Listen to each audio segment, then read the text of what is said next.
Gusto ko lang i-explain sa inyo guys, yung what is the difference between normally open push button, ito na yung normally open push button natin, no?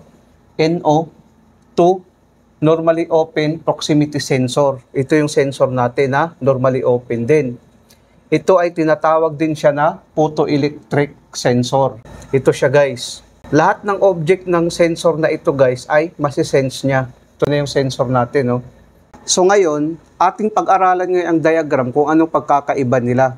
Itong diagram na ito guys, ito na yung kabuuhang wiring niya. Kung makikita nyo dito guys, maraming device na nakapaloob sa ating sensor. Isa, power supply, PS. Ito yung PS natin, no, power supply. Ang input nito ay to 20 volts AC, tapos ang output niya 24 volts DC. Para sa ating sensor.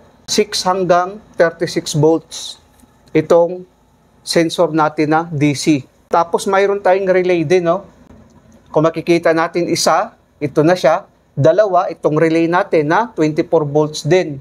At saka IR. Itong IR natin, ito yung impulse relay. Ito yung impulse relay niya, no? Ito na siya. Tapos naglagay din ako ng indication na ilaw.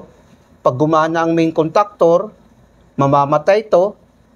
Gagana naman itong green na pilot lamp natin, no? Pag naka-standby mode, gagana ang red lamp natin. Itong kabuuhan na ito na siya, no? Ngayon, titignan naman natin sa push button.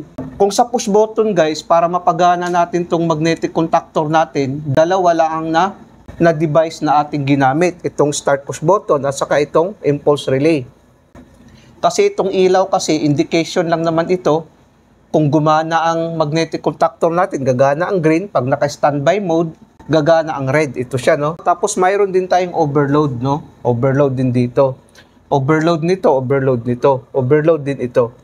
Ngayon guys, mamili kayo ngayon kung saan ang gusto nyong gagamitin dito.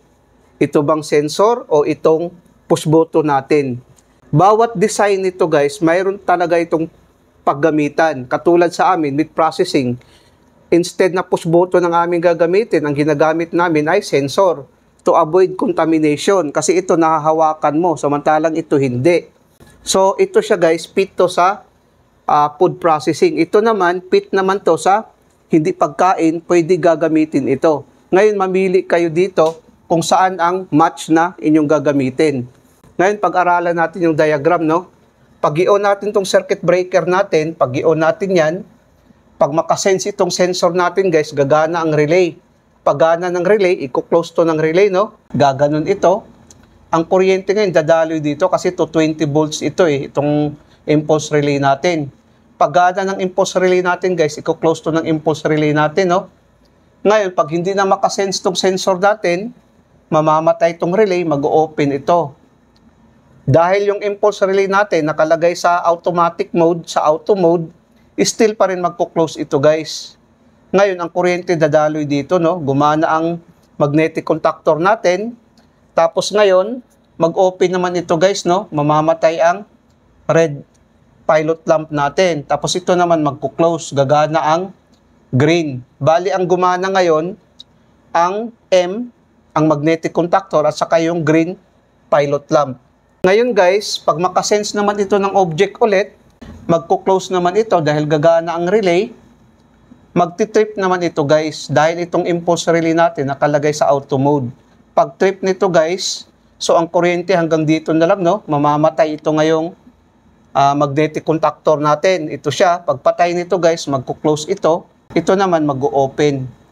Pag ganun ang mode niya guys, pag naka-off mode siya, off position, gumana ang red natin na pilot lamp. Indication niya na naka-standby mode siya. Ngayon, dadako naman tayo dito sa push button natin.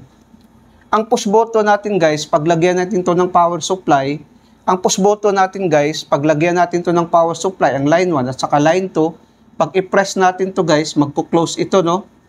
Gaganon ito. Gaganon siya. Ang kuryente ngayon, dadaloy dito. Gumana ngayon ang impulse relay natin. Pagana ng impulse relay, i-close to ng impulse relay. Pag bitawan natin to guys, babalik to sa normal position na naka-open. Gaganon siya, no? Kumo yung impulse relay natin nakalagay sa auto mode, still pa rin magko-close ito.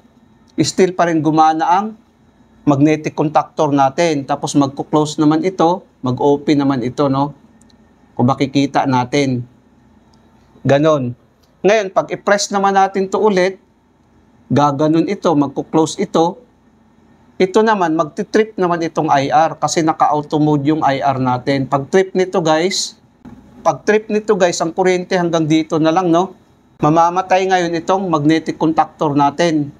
Tapos pag bitawan natin to guys, mag-o-open naman ang position nito kasi naka-spring kasi itong spring type kasi yung push button natin, no? Pag i-press natin gano'n, pag bitawan, babalik siya sa open position. Tapos ngayon ito, dahil nag-open na, mamamatay ang magnetic contactor natin, mag-close ito ulit, mag-open naman ito. Ganun lang ang procedure niya guys, pabalik-balik lang. Ngayon, itry natin ngayon, nalagyan natin ng power supply para makita din natin, no? Ngayon guys, i-on natin tong circuit breaker.